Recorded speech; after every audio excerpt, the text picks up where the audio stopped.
Fugindo de Deus. Essa expressão fala da atitude mais inglória que um ser humano pode empreender, fugir de Deus. Mas há um personagem na Bíblia que fugiu de Deus, Jonas, chamado profeta Jonas. Nós temos o livro de Jonas, cujo título temos usado para este livro, Fugindo de Deus. Vamos a Jonas então, capítulo 3, a palavra de Deus. Profeta Jonas, capítulo 3, vamos ler versos 1 até o verso 10, porção da palavra de Deus para as nossas vidas, para a igreja aqui presente nesta noite, para todo aquele que aqui chegou. Jonas 3, de 1 a 10. Voltando ao capítulo 1, verso 3, diz: Jonas fugiu da presença do Senhor, dirigindo-se para Tarsis. Sabemos o que acontece aqui. O profeta Jonas, em Israel, recebe a incumbência de pregar em Nínive, ali, cidade que pertencia ao sistema de capital de administração da Assíria, grande império da época. Aliás, o povo de Jonas estava subjugado por este império. Israel estava debaixo do jugo dos assírios, numa boa medida. E Jonas não quer ir para lá. Ainda que era uma mensagem de advertência e julgamento, ele tem uma desconfiança no seu coração, melhor, uma convicção, de que os ninivitas, os assírios, pessoas terríveis, imperialistas, dominantes cruéis, opressores, poderiam se arrepender e Deus perdoá-los. E Jonas então preferiu não ir, como Deus ordenou a Nínive, mas preferiu fugir, tomou uma direção oposta. Nínive seria na direção mais para o leste por terra, ele se dirigiu mais para o oeste por navio, querendo chegar ao lugar chamado Tarsis. E aí então Deus intervém, e há uma tempestade, se dá no mar, por causa de Jonas, e ele é atirado ao mar, depois que ele mesmo manifesta à tripulação que ele é o problema, a tempestade é por causa dele, ele vai ao mar e um peixe o engole.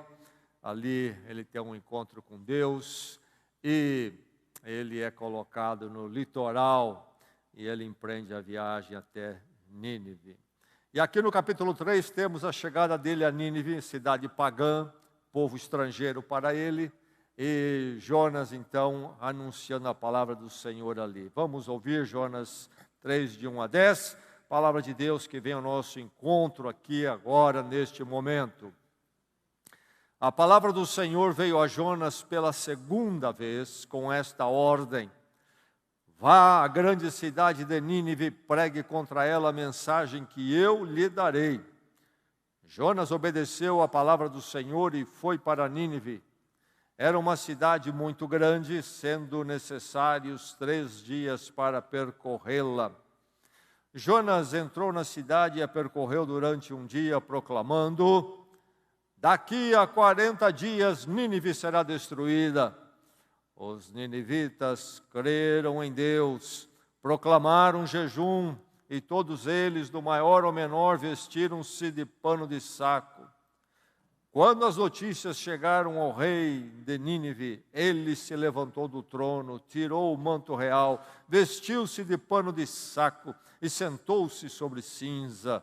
Então fez uma proclamação em Nínive: por decreto do rei e de seus nobres, não é permitido a nenhum homem ou animal, bois ou ovelhas, provar coisa alguma. Não comam nem bebam, cubram-se de pano de saco, homens e animais, e todos clamem a Deus com todas as suas forças. Deixem os seus maus caminhos e a violência. Talvez Deus se arrependa e abandone a sua ira, e não sejamos destruídos. Tendo em vista o que eles fizeram e como abandonaram os seus maus caminhos, Deus se arrependeu e não os destruiu, como tinha ameaçado. O verso 9 traz o decreto do rei, e então diz o verso 6, 7, aliás, por decreto do rei e de seus nobres não é permitido a nenhum homem ou animal, bois ou ovelhas, provar coisa alguma, não comam, não bebam, cubram-se de pano de saco, homens e animais, e todos clamem a Deus com todas as suas forças. Deixem os maus caminhos e a violência, talvez Deus se arrependa e abandone a sua ira e não sejamos destruídos. O verso 10 diz, tendo em vista o que eles fizeram e como abandonaram os seus maus caminhos, Deus se arrependeu e não os destruiu como tinha ameaçado. Acabamos de ouvir a palavra de Deus. Coisas pequenas, insignificantes, simples, muitas vezes causam um impacto tremendo, marcante, impressionante. Muitas vezes na vida observamos este acontecimento, algo parecido, e sempre ficamos impactados. Nesse texto aqui, há algo semelhante. Nós vamos encontrar aqui o fato, nessa narrativa, de que Jonas, um fugitivo, se torna impactante. Jonas, que poderíamos dizer derrotado. Jonas, um desacertado com Deus. Um homem, então, que não era um modelo de perseverança e fidelidade. É este homem, este fugitivo, que causa um tremendo impacto. Chama atenção esse impacto, porque Jonas, o profeta, não obstante ser um profeta, é inadequado. Não é aquele modelo, aquele exemplo, aquela fidelidade, perseverança, aquela rocha da fé e do crer. Jonas é um profeta enquanto pessoa, enquanto profeta também inadequado. O histórico dele é reprovável, porque o livro deixa muito claro, ele fugiu da presença do Senhor, intencionou fugir daquilo que Deus tinha para a vida dele. E é este homem, que há pouco tempo era um fugitivo, que causa este impacto na cidade de Nínive, cidade que vai se arrepender, e o rei, inclusive, vai manifestar-se através de um decreto de arrependimento para a cidade toda. Quem foi o instrumento que causou tudo isto, atingindo até o rei? Um sujeito com histórico reprovável, Jonas, o fugitivo. Mas, além disso, a atitude dele é imperfeita. Mesmo agora, Jonas restaurado, sendo usado novamente por Deus, não é alguém que ainda está acertado com Deus sobre todas as coisas, particularmente em relação a Nínive. E o livro, no capítulo seguinte, vai deixar isto muito claro, que Jonas, apesar de ser restaurado, apesar de ter feito o que Deus falou, o resultado não agradou Jonas, ele não concorda com o que Deus fez. Enfim, ele tem muito ainda a ser trabalhado. Ele não está pronto. Ele não chegou lá, à perfeição. Ele ainda é alguém com uma atitude, um espírito imperfeito. E é este sujeito imperfeito que é instrumento para causar este impacto de revolucionar toda uma cidade muito importante, e as autoridades. A mensagem dele era limitada. Ele apenas diz, ainda em 40 dias essa cidade vai ser arrasada. Ele não falou de graça, ele não falou de misericórdia. O texto diz que ele deveria ir para lá e dar a mensagem que Deus ia colocar nas mãos dele. Mas a mensagem de Jonas é muito sucinta. É muito sucinta. E apenas de julgamento. Mas este pregador, com esta mensagem tão pequena e simples, é que causa uma revolução naquela cidade, este impacto tremendo.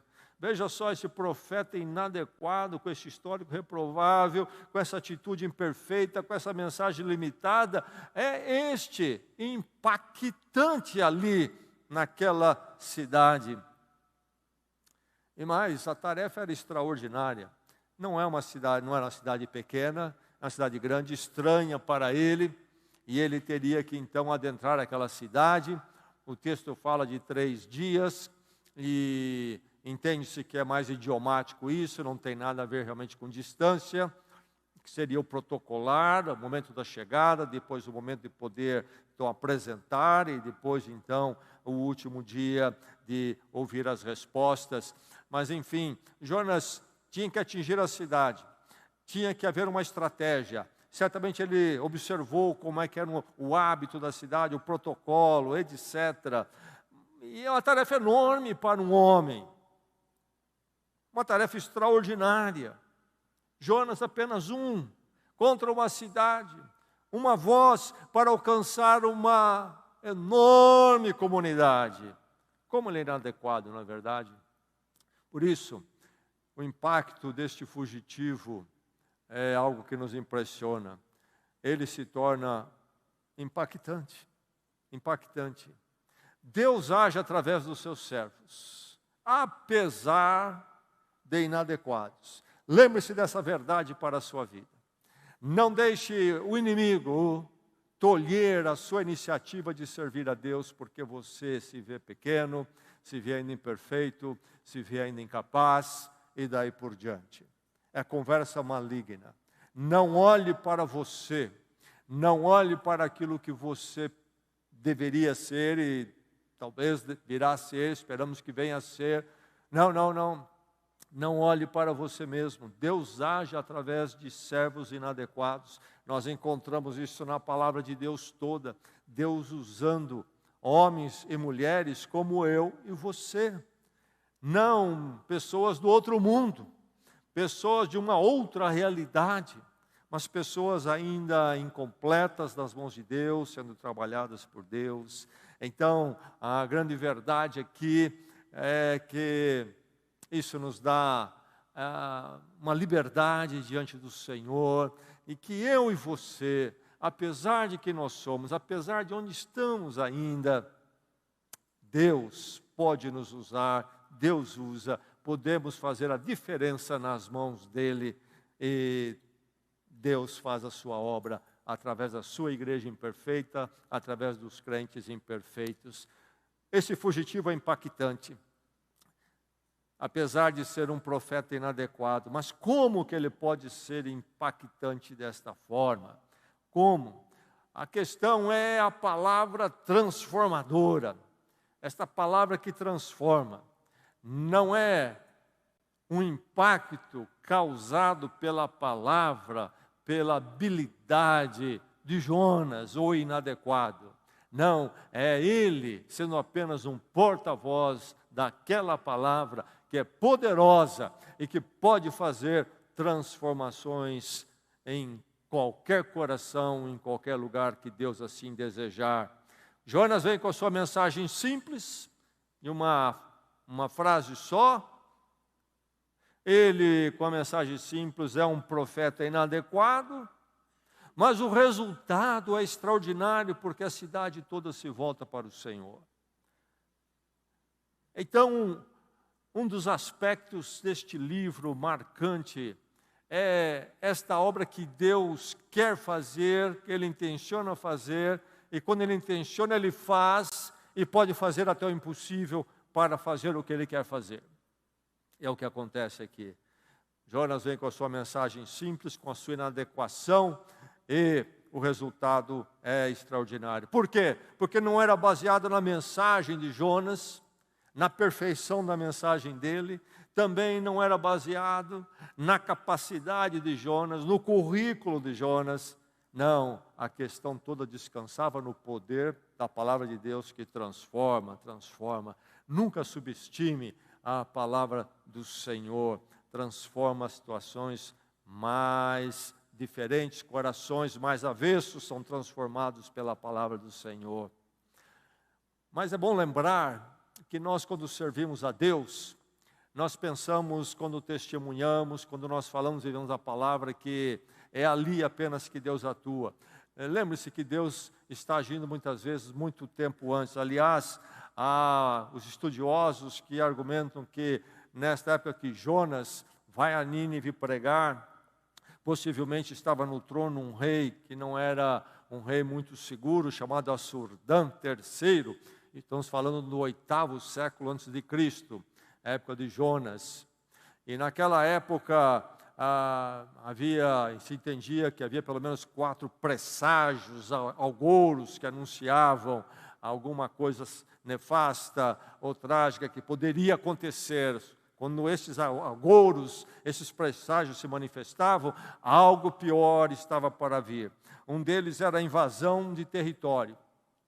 A Síria, então o Império, Nínive ali, não é parte do sistema de administração, e muitos territórios conquistados. Invasão de territórios. O eclipse solar, se acontecesse um eclipse solar total, especialmente, então algo poderia estar para acontecer maior. Aliás, diziam que, entre outras coisas, poderia se esperar o rei ser deposto. Terremoto, se acontecesse um terremoto também, era evidência da ira divina. E fome, algo que nós não estamos muito familiarizados, não é? A fome, realmente quando há a escassez de alimento, entendia-se que este é um outro agouro e presságio. E durante o reinado de Assurdã III, no 8º século, ele reinou ali na Síria de 773 até 776, estas coisas haviam acontecido. Então, entende-se que é bem possível que Jonas, quando ele chega para pregar em Nínive, Deus já tinha trabalhado antes e abalado, Deus tinha usado as suas crenças ali, que não eram alinhadas com Deus, mas Deus usou o que estava na cultura para já abalar a resistência, a autossuficiência daquele povo, porque aconteceram estas coisas. Já tinha acontecido a invasão de territórios que já deixaram o povo assírio, que se achava poderoso e dominador, meio inseguro. Será que está tudo caindo aos pedaços? Será que está começando a ruir o sistema? E o eclipse solar aconteceu, o terremoto aconteceu, fome, houveram diversas fomes. Então, quando Jonas chega, Deus provavelmente já está trabalhando. Não podemos dizer com certeza todos esses quadros, mas a verdade é que isso nós conhecemos em tantas experiências da vida. E na minha própria vida, eu, quando penso que fiz algo muitas vezes, aí eu entendo depois que Deus já tinha me cercado e eu preparado o caminho de tantas formas que eu não tinha consciência. Fui tomar consciência depois, aí eu começo a concatenar os fatos e vejo que não foi só eu, mas antes de eu pensar ou eu fazer, Deus estava preparando o terreno aqui e ali. Enfim, a palavra de Deus e o agir de Deus, então, com a sua palavra, é muito além do indivíduo, e de mim, e de você, e de um Jonas inadequado. O poder de Deus pode transformar de muitas formas. Se precisar, Ele pode abalar um sistema. Se for preciso, Ele pode trazer o eclipse, o terremoto, a fome, seja o que for. Enfim, Deus agindo. Quando alguém chega à conversão em Cristo, ele, depois de convertido, entende como Deus o vinha cercando em sua vida de tantas formas. Mas é no meio de tudo isso que Deus transforma ali aquela cidade, aquele povo, de um povo tão maligno para um quebrantamento. E há o decreto do rei, então. Deixe-me ilustrar um pouco sobre isto. Nós não estamos acostumados com decretos de governantes que toquem a área espiritual, mas outros povos têm tido essa experiência. Os Estados Unidos viveu no século XIX um momento terrível, por causa da escravidão que acontecia lá. E o país foi levado, inclusive, a uma guerra civil, norte e sul, por causa dessa questão. E corria o risco do país ser dividido, e poderíamos ter hoje 2 países lá em vez de um, quase que chegou a esse ponto.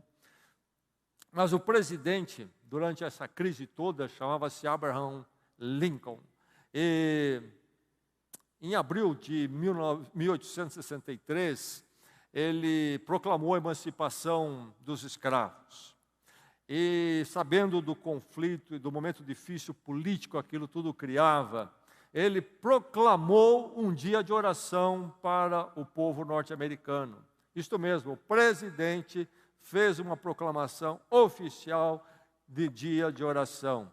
E a proclamação é longa, mas deixe-me ler apenas alguma parte para vocês. O presidente Lincoln escreve assim, no sua proclamação: é visto que é dever tanto das nações como dos homens reconhecer sua dependência do poder governador de Deus, de confessar seus pecados e transgressões em humildade e tristeza, na esperança certa de que o arrependimento genuíno levará à misericórdia e ao perdão, e de reconhecer a sublime verdade anunciada em toda a história de que só são abençoadas as nações cujo Deus é o Senhor. Cumpre-se, portanto, humilhar-nos perante o poderoso ofendido, confessar nossos pecados nacionais e orar por clemência e perdão. E aí ele continua dizendo, chega numa parte aqui, diz ele, mediante esta proclamação, marco e separo o dia de 30 de abril de 1863 como dia de humilhação, jejum e oração nacionais. E por este ato, solicito a todo o povo que se abstenha nesse dia de todas as atividades ordinárias seculares e que se una em seus diversos locais de adoração pública. Então, aí está o decreto do presidente Lincoln, proclamando um dia de oração e chamando a sociedade americana para a contrição e arrependimento. Bem, o rei assírio em Nínive faz algo semelhante na narrativa aqui do capítulo 3, não é mesmo? Aliás, temos registros da história de que não foi um ato tão novo assim, no sentido de se proclamar algo religioso. Encontra-se narrativas de outros decretos de rei, que no meio daquele povo decretou. Há um, por exemplo, que diz, decreto do rei, vocês e todo o povo, sua terra e planícies, lamentarão e orarão por 3 dias diante do Deus Haddad e com arrependimento. Isso foi mais ou menos na época de Jonas, esse registro não é bíblico, está registrado em anais que foram preservados da época deles, dos assírios, e mostra que então já havia esta prática de rei ordenar então um momento de dedicação religiosa, arrependimento ao povo. Mas enfim, agora chega Jonas a Nínive, e o rei fica sabendo do impacto da mensagem dele, e o que está acontecendo na sociedade. A notícia chega ao rei, as pessoas estão se arrependendo, esse profeta falou, isso trouxe um peso aos corações, a mensagem deste homem, esse homem inadequado, a mensagem é simples, mas é a palavra de Deus poderosa. E Deus, então, a sua palavra nos impactou. E aí, então, o rei faz o seu decreto. Não é permitido nenhum homem ou animal, bois ou ovelhas, provar coisa alguma, não comam, não bebam. Cubram-se de pano de saco, homens e animais, e todos clamem a Deus com todas as suas forças. Deixem os caminhos, maus caminhos e a violência. Deixem os maus caminhos e a violência. Talvez Deus se arrependa e abandone a sua ira e não sejamos destruídos. É interessante lembrar que a prática aqui em relação aos animais também não é só aqui. Temos exemplos da antiguidade, quando se entendia que tudo que a pessoa possuía deveria participar do lamento. Heródoto, o grande historiador grego do V século, narra de que isto era feito na Pérsia. A Pérsia é o império que sucedeu os assírios, então, aliás, depois da Babilônia, os persas, a Síria, a Babilônia, a Pérsia, e os persas tinham esta prática de envolver os animais no processo, no ato de lamentação. Quando o rei decreta isso, não quer dizer que o cavalo começou a também ficar triste, a chorar, mas tudo tinha que parar. Assim como Abraham Lincoln falou para a nação, vamos deixar nesse dia as atividades todas seculares. Então, Se eu tenho uma loja, não vou abrir a loja, por exemplo. Esta era a ideia. Então, a minha loja também está no processo de lamentar, de manifestar a tristeza e daí por diante. Então, o decreto do rei é para um verdadeiro arrependimento amplo e restrito na cultura, nos corações, mas espalhado na cultura, no sistema todo. Decreto tremendo. O que esse decreto reconhece? O que ele reconhece? Você prestou atenção? Reconhece a maldade generalizada deles, dos assírios. O rei é franco na sua colocação. Arrependam-se dos seus maus caminhos e da violência. Ele não vai rodeio, ele não racionaliza, ele não explica. Não tem aí uma teoria. Talvez é por causa da sociedade. Eu sou mau por causa da sociedade. Eu sou mau porque não sei meu pai, minha mãe. Não tem explicação sociológica, não tem explicação psicológica. O fato é, nós temos maus caminhos, nós somos um povo violento. É direto, em poucas palavras ele põe tudo na mesa. A maldade generalizada dos assírios era presente. E o rei reconhece que a maldade generalizada deles era a razão da ira divina. É isso que está no decreto. E aí vem um outro ponto da franqueza e da verdade, da qual nós carecemos tanto nos nossos dias, das explicações, das desculpas, das racionalizações. A ira divina não vem sobre nós, não é anunciada sobre nós de graça por esse profeta. Nós somos culpados, nós temos caminhos maus. E mais, esse decreto reconhece que somente a graça de Deus poderia oferecer esperança e perdão, não a justiça. Pela justiça, eles não tinham nenhuma possibilidade e tudo estava correto. Somos pessoas dos maus caminhos e Deus então irá nos julgar ou tem nos julgado. Não, pela graça, quem sabe Deus se arrependa e não faça esse julgamento sobre nós. O decreto, então, reconhece que a maldade deles coloca-os legitimamente debaixo do julgamento de Deus. Nos nossos dias, ninguém tem caminho mau, e Deus é que é o grande culpado, porque Ele julga quando acontece algo. Nós somos todos ótimos, e a gente olha a sociedade nossa hoje, e eu fico pensando qual é o momento quando Deus vai descer com poder para julgamento, porque vamos passando dos limites de qualquer decência daquilo que nós promovemos e cremos como cultura hoje. Mas aí está o decreto reconhecendo que a justiça de Deus é devida, que os caminhos deles são maus, e também o decreto reconhecendo, se há alguma esperança para eles, é que Deus se volte para os assírios, não com justiça, mas com misericórdia. Mas é fundamental aqui, nessa transformação que a palavra causa, é fundamental vermos a presença do verdadeiro arrependimento. Há um rompimento com a maldade. Nós temos caminhos maus, nós paramos aqui com eles. E esse ponto, enquanto esse ponto não chega à vida das pessoas, não há verdadeira transformação. Mas aqui há essa transformação tremenda da palavra de Deus. E quando a palavra de Deus transforma mesmo. Há um rompimento com os caminhos malignos. Há também contrição. Eles são levados ao jejum, ainda que no breve período. Contrição. Nós temos pecado, nós temos fracassado. Mas também surge um novo propósito. O jejum, a contrição é breve, mas o novo propósito é permanente. Não mais nos maus caminhos, não mais na violência. Novo momento. Aí está a palavra transformadora, fazendo esta revolução tremenda, através de um fugitivo.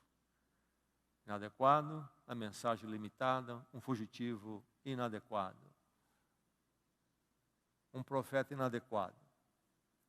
Mas não é sobre o profeta, não é sobre a perfeição dele, é sobre uma palavra que transforma poderosamente. Meu irmão, conheça a palavra de Deus, proclame a palavra de Deus, confie que a palavra de Deus fará aquilo que Deus intenciona que Ele quer fazer. Não há muralha que resista à palavra de Deus quando ela é enviada para romper aquela muralha. Nós somos apenas Jonas. Na nossa inadequação, instrumentos limitados, nós não temos condições de mudar coração, sistemas, nós somos apenas mensageiros. Mas com confiança fazemos isso porque sabemos que esta palavra transforma poderosamente. Pode transformar sua casa, pode transformar o casamento, pode transformar filhos, transforma a sociedade, transforma colegas e parentes. Eu olho para tantos que, na minha caminhada com Deus aí de décadas, que eu vi chegarem a essa transformação, tantos que conheci antes, e eu tinha para mim, esse não tem jeito, esse está destinado para o julgamento. E depois vi a conversão, porque a palavra transforma. E onde Deus bate com a sua palavra e na sua vontade, Ele transforma. Fugitivo é impactante, é inadequado, mas Deus tem a palavra poderosa. E aí, a misericórdia existente, existe a misericórdia de Deus, existe a graça de Deus. E esse é o grande diferencial. A palavra de Deus, a palavra que condena e a palavra que também fala da salvação, é a palavra então que manifesta o fato de que o nosso Deus é um Deus onde habita graça e misericórdia. Aqui há a expressão que Deus se arrependeu. Uma palavra no hebraico que muitos tradutores escolhem traduzir assim, e porque não há um correspondente melhor, há outros correspondentes, talvez em português, que podem ser usados, mas ela pode nos trazer uma ideia errada sobre Deus, porque a palavra de Deus diz que Deus não se arrepende. Não no sentido humano, isto é, Deus não tem momentos quando Ele se arrepende de estar no errado, e Ele então arrependido vai para o certo. Não é sobre isso que o texto está falando. Isto não acontece com Deus. Deus não tem momentos quando Ele cai em si e diz, eu estou errado, agora eu preciso ir para o lugar certo ou para a ação certa. Uma questão moral, do certo e errado. Nem mesmo é uma questão de ir do inferior para o superior.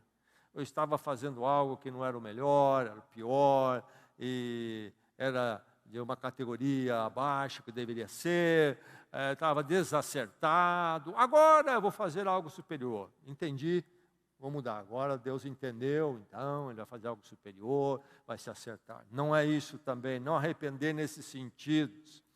Arrepender em que sentido? Decidir mudar de direção em coerência com a sua imutável natureza. Isto é, Deus administra como Ele quer a direção e os momentos, mas sempre em coerência com a sua imutável natureza. Deus está no controle, está na direção, Ele é justo na sua natureza, perfeitamente justo, mas também Ele é misericordioso na sua natureza. E Deus trabalha conforme estes dois aspectos da sua natureza, dois aspectos que vão se manifestar na cruz de Cristo, na crucificação. Ali Deus colocou todo o seu julgamento, todo o julgamento do pecado da humanidade. Não deixou nada de fora. Ao mesmo tempo, ali, Deus colocou toda a sua misericórdia, porque a esta humanidade é oferecido o perdão imerecido através daquele julgamento. É importante, é relevante lembrar um texto neste momento do profeta Jeremias, que depois existiu, profetizou depois de Jonas. Mas é interessante, o profeta Jeremias, no capítulo 18, versos 7 a 8, diz o seguinte, Deus falando através do profeta: se em algum momento eu decretar que uma nação ou um reino seja arrancado, despedaçado e arruinado, e se essa nação que eu adverti converter-se da sua perversidade, então eu me arrependerei e não trarei sobre ela a desgraça que eu tinha planejado. Isto é do coração de Deus. Não é que Deus estava num caminho errado, ele entendeu que está no caminho certo.